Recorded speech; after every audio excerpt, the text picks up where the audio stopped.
Not too long ago, I heard one of my favorite leaders say that these words: direction, not intention, determines your destination. That stuck with me. I don't know about you, but seems daily I battle keeping my mind and feet on a path toward productivity versus activity. You may have heard me say in past newsletters that your routine equals your results. For me to ensure the right direction of being productive and valuing others each day, I need to examine my habits.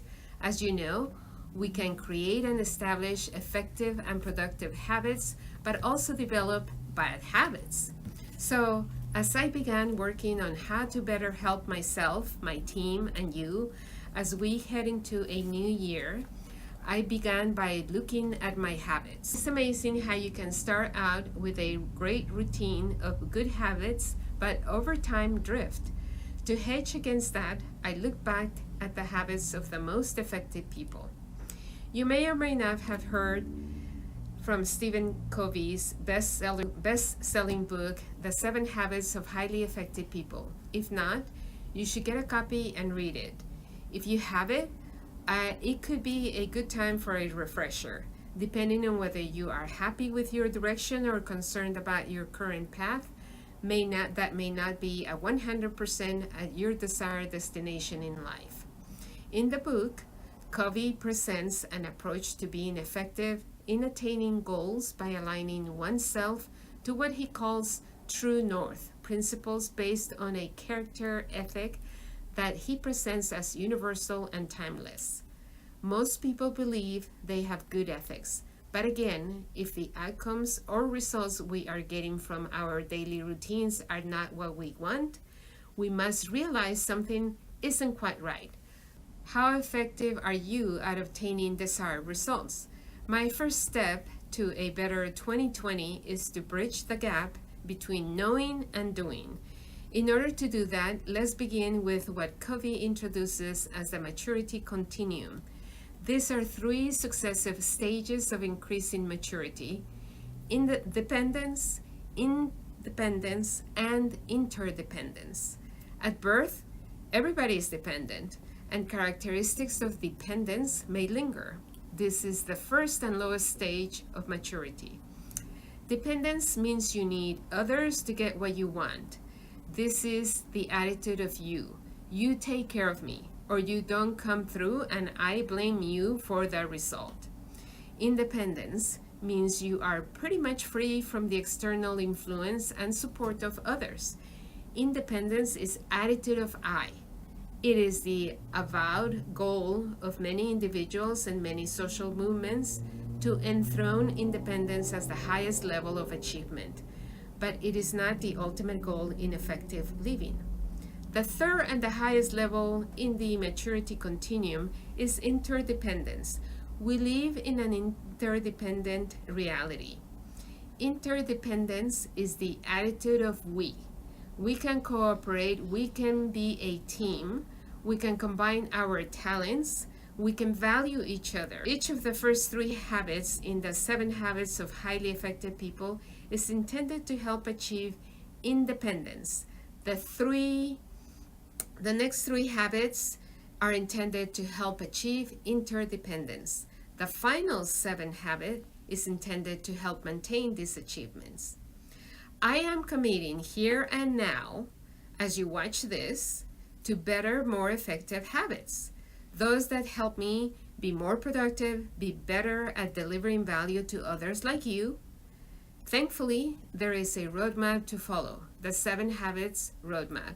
Here is a summary of my intended habits.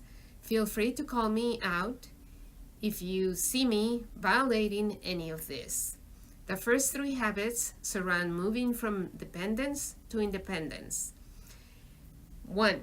Be proactive. Be mindful of who I associate with, what I watch, and I read. 2. Begin with the end in mind. Envision what you want in the future so you can work and plan towards it. Before we act, we should act in our minds first. Before we create something, we measure twice. This is what the principle is about. Do not just act. Think first. Is this how I want it to go, and are these the correct consequences? Number 3, put first things first. Priority should be given in the following order. Quadrant 1 is urgent and important. That's doing. Quadrant number 2, not urgent but important. That's the planning. Quadrant number 3 is urgent but not important. That is where you delegate. Quadrant number 4, not urgent and not important. That's where you do the elimination. The order is important. After completing items in quadrant 1, we should spend most of our time on number 2. Keep personal integrity, what you say versus what you do. The next 3 habits talk about interdependence. Number 4, think win-win, genuine feelings of mutually beneficial solutions or agreements in your relationships.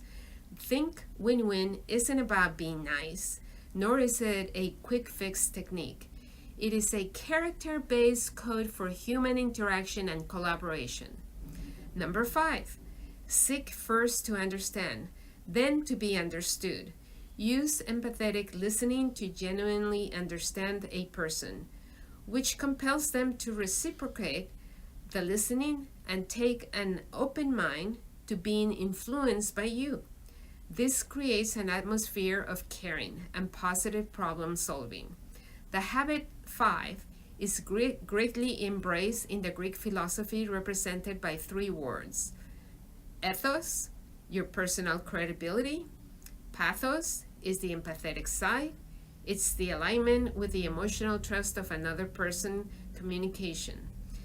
Logos is the logic, the reasoning part of the presentation. The order is important. Ethos, pathos, logos, your character and your relationships, and then the logic of your presentation. Number 6, synergize. Combine the strengths of people through positive teamwork to achieve goals that no one could have done alone.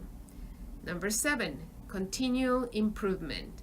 The final habit is that of continuous improvement in both the personal and interpersonal spheres of influence.